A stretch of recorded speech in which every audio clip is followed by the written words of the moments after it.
curve? Yeah. Go ahead. Yeah, I just wanted to ask, I mean, a lot of these questions, we've peppered a few of these in here, just from, you know, questions that we've gotten from other surgeons that are interested in the technology and some of our distributor partners. But yeah, you've got it.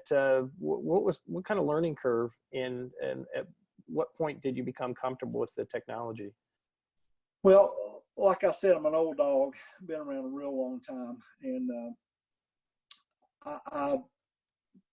I've sat over coffee and talked to many of my colleagues at NASS and other meetings, and this thing with vertical stenosis,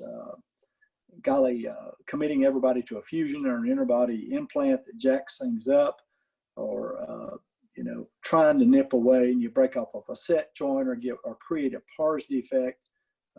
I've had all of those things happen to me, and this was just a real thorn in my side. This particular part of the pathology that I deal with. And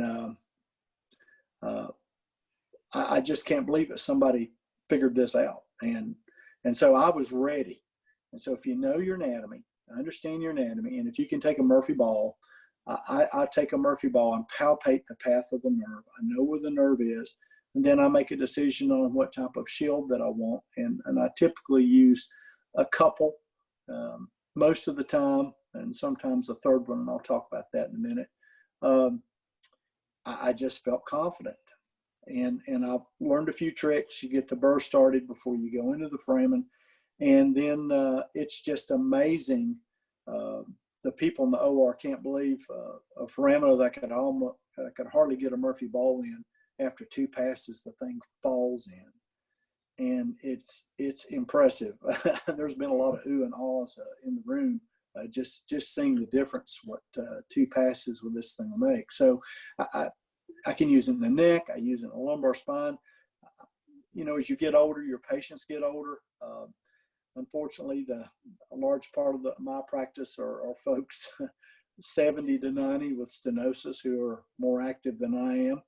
And so I have this thing available on practically every lumbar case that involves any type of decompression, and certainly cervical cases, just simple discectomies, and then corpectomies. I have it available on all those, and it has just become a daily part of my armamentarium. And it is, golly, it is, let's say a 2-level laminectomy, bilateral foraminotomy, probably takes 20 to 30 minutes off a case for me.